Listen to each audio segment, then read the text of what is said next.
Good afternoon. It is my pleasure to speak to you as part of the Government of Newfoundland and Labrador showcase of the International Mining and Resources Conference. It's wonderful that IMARC and London Mines and Money is providing this platform so that our global mining industry can communicate and collaborate. At a time when travel is restricted, it is vital for industries such as mining to be able to remain globally connected. Like everyone, the mining industry in our province has had to adapt to the realities that are currently facing us. Organizations like Mining Industry NL and our Prospectors Association continue to advocate for the mining industry, working in cooperation with us to ensure that we remain a competitive jurisdiction that supports mining. At this unprecedented time, mining continues throughout Newfoundland and Labrador, as has our long-term planning for the industry. As outlined in Mining the Future 2030, our plan to grow the industry in our province, we are committed to supporting our mining and mineral exploration industries. We are doing everything we can to help firms make a full recovery from the unpredictable global downturn caused by the pandemic. Our vision is to be a globally competitive, top-tier jurisdiction for mineral exploration and development. We have had many conversations with our mining companies, mineral explorers, and quarry operators, and know that overall, our mining industry is doing well. We're very pleased to see that mines across our province are complying with public health requirements as set out by our Chief Medical Officer. Many of our mining companies have gone above and beyond by donating personal protective equipment to help frontline responders in the fight against this virus. For example, Tacora Resources donated 20,000 N95 masks to our local health authority. Rio Tinto, majority owner of IOC, donated $10 million to COVID-19 relief in Canada. The Labrador West region received $200,000 of that money, including donations to the local food bank, the hospital, a local shelter for women, Indigenous community center, and a program to fly cancer patients to St. John's, our province's capital, for treatment. As is evident, most of our larger mining companies are successfully continuing with operations. However, these are much more challenging times for our mineral exploration industry. To assist the continued exploration and advancement of development opportunities for the mining industry throughout our province, we announced the waiver of mineral exploration requirements required to keep mineral licenses in good standing for a period of 1 year and the deferral of rent and fee payments. These measures ease some of the pressure until the impacts of COVID decrease and the economy begins to recover. We are taking these measures because mining, mineral exploration, and quarrying are very important industries to our province. With almost $4.2 billion in mineral shipments, over $61 million in exploration expenditures forecast for 2020, and a quarry industry valued at nearly $30 million, employment is nearly 7,000 people. These industries create opportunities for local business and increase the province's ability to invest in programs, infrastructure, education, and healthcare. It is so important that we continue to shine a spotlight on the role that mining plays in our everyday lives, especially as we transition to a greener economy. Newfoundland and Labrador is a key producer of copper, cobalt, and nickel, which are important metals needed for clean technologies such as wind turbines, solar panels, batteries, transmission lines, and other low-carbon applications. The mineral industry in Newfoundland and Labrador provides a wide variety of commodities for the world market. 14 mineral commodities are produced or mined in our province, including iron, gold, and fluorspar. Although mineral exploration has been significantly impacted by COVID-19, and it's become more difficult for junior companies to obtain financing and access capital, there's been one exception: companies that are focused on gold exploration. Strong iron ore and gold prices were realized during the pandemic, and this supported the Newfoundland and Labrador minerals industry. Continued strong gold prices are enabling 3 developing gold projects in our province to continue to advance, including Marathon Gold, Matador Mining, and Maritime Resources. These companies, plus others, including Search Minerals and Buckins Minerals, have identified projects in Newfoundland and Labrador and have decided to continue to invest here to advance and develop these opportunities. You will get to hear from these companies about their work and the projects they have in our province during this conference. To assist with developing these opportunities, we have embarked on the ambitious yet achievable plan, Mining the Future 2030. Work is well advanced on the actions to drive exploration enhance our competitiveness, and accelerate development. We continue to progress the review of our regulatory processes, targeted public geoscience, marketing and education that focuses on innovation and emerging tech. We will continue to take this collaborative approach as we realize our full potential for jobs and growth in our mining industry. Thank you, and I wish you every success as you participate in today's International Mining and Resources Conference session.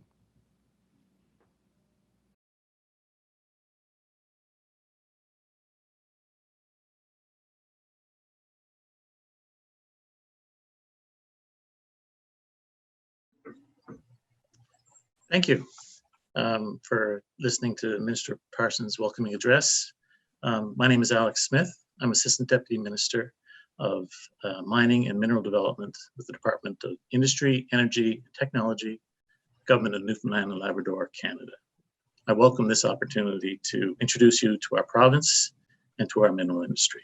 To give an idea where we're located, Newfoundland and Labrador is the most easterly point in North America, strategically located on a crossroads to international shipping lanes between North America and Europe and the North. Note that the province is made up of the island of Newfoundland and of Labrador, which is part of mainland Canada. The province has about 500,000 people population. Its capital is St. John's, which is the most easterly city in North America. And it's the last shipping route on the route to Europe, with ice-free ports, state-of-the-art facilities that allow for export from and imports to Newfoundland and Labrador. With over 400,000 square kilometers of land, the province's mass is larger than many countries, including New Zealand and Germany. Remote areas of the province remain underexplored with great geological potential. Our province's leadership on COVID-19 has resulted in a near COVID-free province with no current community spread.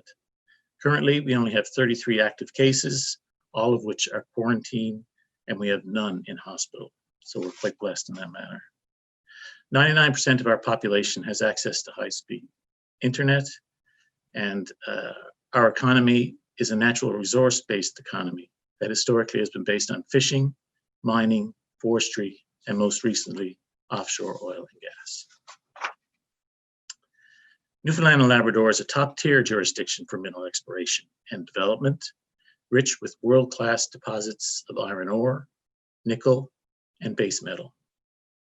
Our province hosts the minerals deemed critical to a clean energy future. The province boasts a stable political climate, modern legislation, and a mineral-rich geology.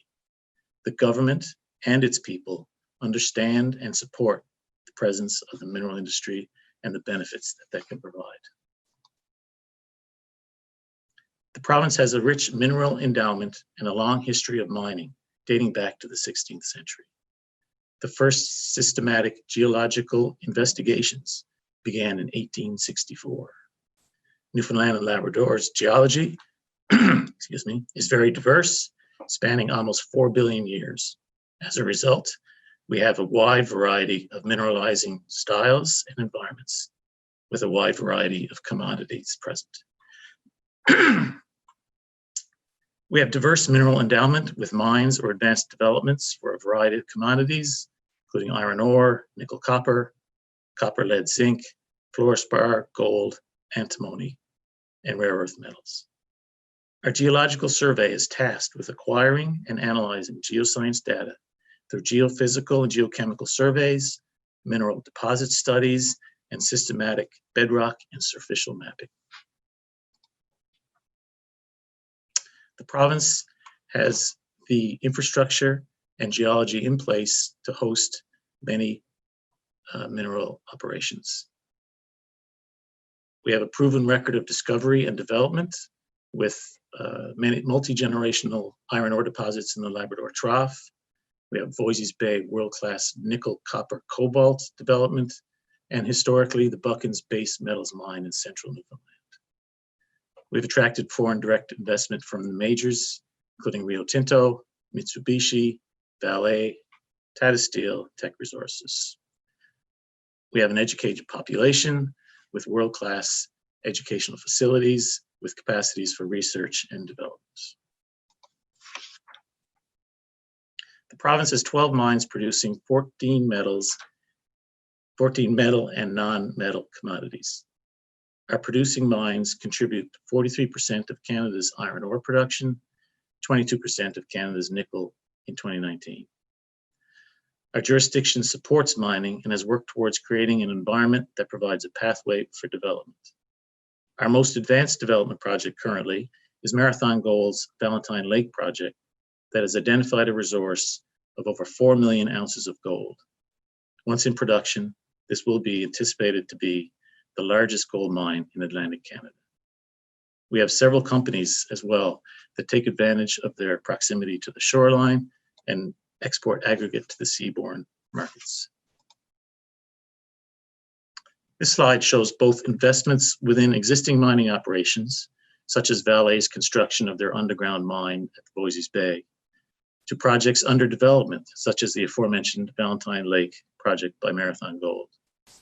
Of note is the exploit subzone on the island, which runs from number 3 on the map, Matador Mining's Cape Ray deposit, to number 7, Marathon Gold's Valentine Lake project, and continues onward to include Newfoundland Gold's Queensway Gold project that last year produced a drill hole with 19-meter intersection at 93 grams per ton. This subzone and the global interest in gold has driven the mineral exploration in the province over the last while. We have 2 main pieces of legislation that regulate the province's mineral industry. The Mineral Act deals mainly with issuances of land tenure, mineral licenses for the purposes of mineral exploration, and mining and surface leases for mining operations. The Mining Act regulates mining operations and includes requirements for development plans and rehabilitation closure plans, as well as financial assurance to cover the liabilities associated with closure. The department has an online presence that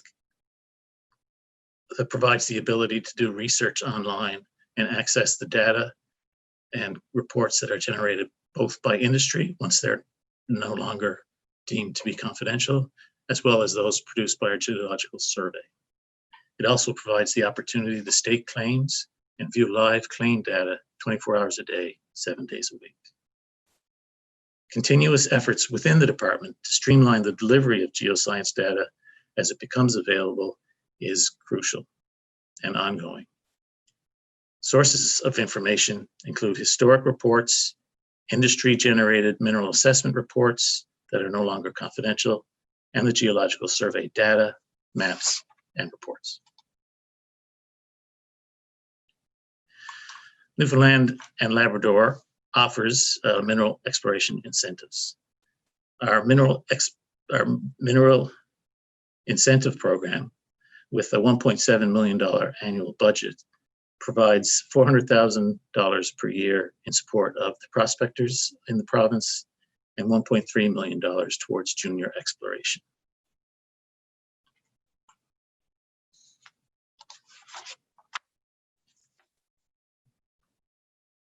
Mining the Future 2030, a plan for growth in the Newfoundland and Labrador mining industry, is the province's mineral strategy. Focus areas and actions aim to eliminate barriers and create a supportive environment that will make the province more competitive and better able to attract global investment available for mineral development. Our focus areas include the competitiveness and efficient regulatory processes, public geosciences, and marketing to get those messages out, as well as education to the public of the benefits of the industry. Government has developed an action plan with immediate actions within a 2-year time frame, midterm actions for years 2 to 5, and long-term actions from the 5 and 10-year range. We're currently working on to execute the immediate actions. Newfoundland and Labrador's mineral strategy was developed and is being implemented in partnership with Mining Industry NL, the industry's local association. Ed Moriarity, the Executive Director of Mining Industry NL, will be speaking after I've flew up my last few slides.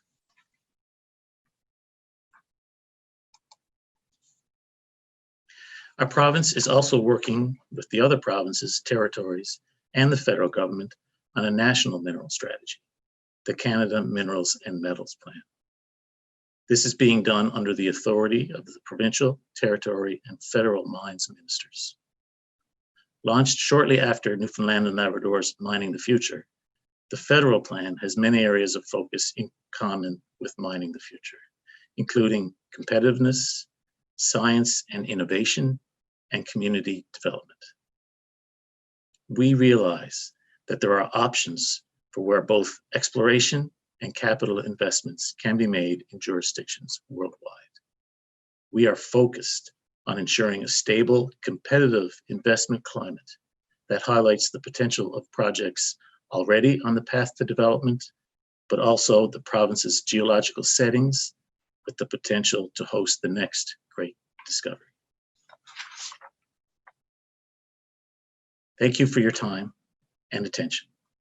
Feel free to reach out to me via email or phone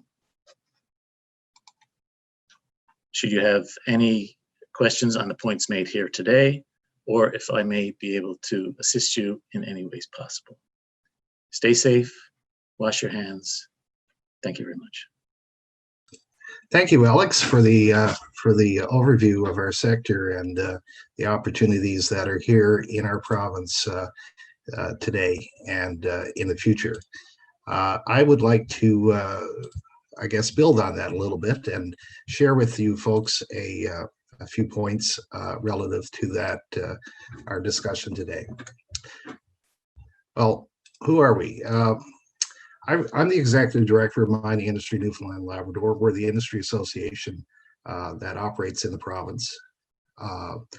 We have about 60 members across the full range of our mining sector, from those that do prospecting and junior exploration work to those that are development and in the operation of mines, and of course our supply and service sector folks as well. As an association, we've been around in one form or another for about 25 years. And we have, as a group, a couple of things that we like to keep our focus on. Our mission is to make Newfoundland and Labrador the best place in the world to, Our mission is to make Newfoundland and Labrador the best place in the world in which to explore and develop a mine. Our business lines run around advocacy, investment attraction, trade development, and outreach. Our advocacy work involves examples right here today of Alex and I working together in partnership to espouse the industry and bring its views forward to a global audience and, of course, our own audience here at home. It's been a very interesting couple of years, there's no doubt about it, in terms of our partnership work. I look back to a year ago, and we had a very optimistic outlook in our sector. And of course, with the COVID pandemic rolling through the world, that placed a lovely amount of challenge on us as an industry to respond. And I was very happy to state that we have responded quite well. Our mining sector was declared essential early on, and our member companies actually engaged with public health authorities to keep our operations in production, and we were very successful in the most part to see that true, and that is still the case today. On the exploration side, we did arrange and reach an understanding as to the impacts on our exploration folks, and our provincial partner, or provincial government, did offer support in terms of deferrals and rental and fee payments and waiver of assessment requirements for mineral licenses to enable companies to adjust and adapt during this period. Newfoundland and Labrador, Alex alluded to it, it's 150 years of mining, starting in the early periods of the 1800s and running through right to the modern era. Sir Alec Mary's Geology or Geography and Resources of Newfoundland and Labrador was first published in 1877, a seminal document on the geology and the land and resource base of the province. Our iron ore deposits in Labrador and areas of Quebec on the border were discovered by the Canadian Survey in 1892. And base metals, we had the Anglo-American or Anglo-Newfoundland Development Company founded the world-class Buckins deposit back in 1905 in central Newfoundland. And of course, our Iron Ore Company Canada began mining iron ore in 54 in the western part of Labrador. And more recently, Voisey's Bay was discovered in 1994. Once again, a large world-class deposit with and that is still producing and is in expansion as well as it goes underground over the next year or two. So that history gives us a lot of reflection in a way as to how we can participate in the world economy, provide investment opportunities, and lead the way when it comes to our exploration and our mining operations as a top tier jurisdiction and a place of choice or location of choice for your investment. That diversified commodity base that Alex mentioned, is present in the province. Our critical minerals are in production with more to be considered, particularly when it comes to areas like rare earths. We do have substantive deposits of rare earth. We do have uranium as well, just to mention a few things, but we also have the base metals and the excellent potential right now and renaissance that we're seeing in gold exploration, particularly on the island of Newfoundland. All of this bodes well for our future and the industry's future and opportunities for investors to come in and realize their potential here. In fact, I'd like to take a couple of minutes to talk a little bit about the immediacy of that. Our annual Mineral Resources Review Conference is happening this week. It's running from December 2nd to the 4th. There's on the slide here, there's a registration linkage, but for the audience and those that are interested, you just simply Google Mineral Resources Review Newfoundland and Labrador 2020. It will take you to an online registration portal. And registration is very straightforward. It's very cheap, about $10. And with that, you will get an opportunity to hear firsthand from all the players in the province that are active here and that we've alluded to here in our presentations up to this point. In the gold space, we have companies such as Marathon Gold, very large project in development. Maritime Resources is reactivating the Hammerground Gold Project. Matador Mining on Cape Ray. Anaconda, a producer that's expanding with its Argyle project. Newfound Gold, Sockman Minerals, Exploits Discovery Corporation, Cartier Iron, Vulcan Minerals, Buckins Resources, Magna Terra, and Labrador Gold as a few examples of more recent activities. And every day when I look at the junior mining network, I see more. I see more companies that are staking. I see more companies creating value, optioning properties, and moving ahead with their plans. And this is very encouraging activity base throughout, most primarily on the island, but certainly in Labrador too. We're seeing an uptick in iron ore interest again, and we want to see that continue and welcome more people in the sector to come and take a look and see what the opportunities are. All of these companies will be speaking on Friday at our provincial conference during the gold session. Prior to that, we will be having a professional workshop on the geology of gold in Newfoundland and Labrador, which might be of very interest to our professional audience out here who would find that quite interesting from the point of view of their scientific inquiries and from the point of view of the potential of the island and Labrador for contributing to their future plans. In terms of base metals, battery minerals, industrial minerals, Vale is moving forward, of course, with their underground operation.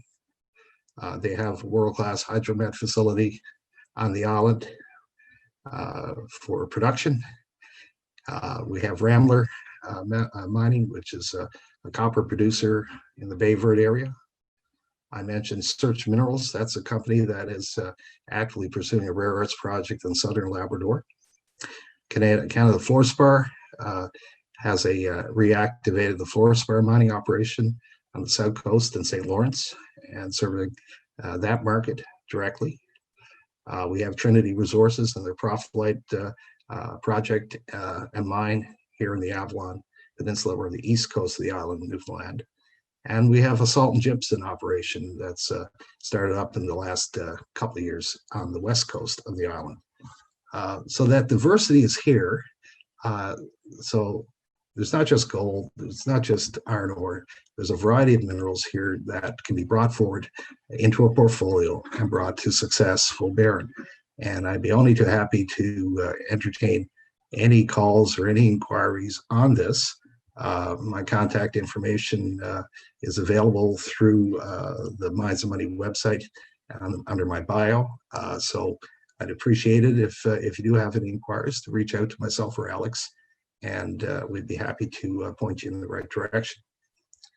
In terms of our iron ore space, we've seen a tremendous amount of increase in certainly the value of the product, and our production out of Western Labrador is very strong through the Iron Ore Company of Canada, who's been in operation now for many, many years in that part of the world. And they've been joined recently by Takora Resources, which has reactivated the Scully mine in Western Labrador. We have investment and operations in place from Tata Steel, and Labrador Iron Mines is looking again to reactivate their projects in Western Labrador. There's a good space to be in. With the prices being as they are right now, it may be well worth your while to have a look at our iron ore space and the potential here to expand and bring in your interest into this area. I would like to say, just in conclusion, that the platform with Mines of Money has been very successful in helping us identify opportunities. When we were there last year in London in person, we had a great reception, and I recognize the value of the conference because it has brought traffic to our province. And with that said, I'd just like to thank the organizers, of course, for the work that they put in during these challenging times to virtualize our normal course of business, and to see to it that our mineral industry worldwide is well served by sharing of information and understanding and getting people connected. To that end, I'd welcome any inquiries you might have, and I thank you very much for your time today.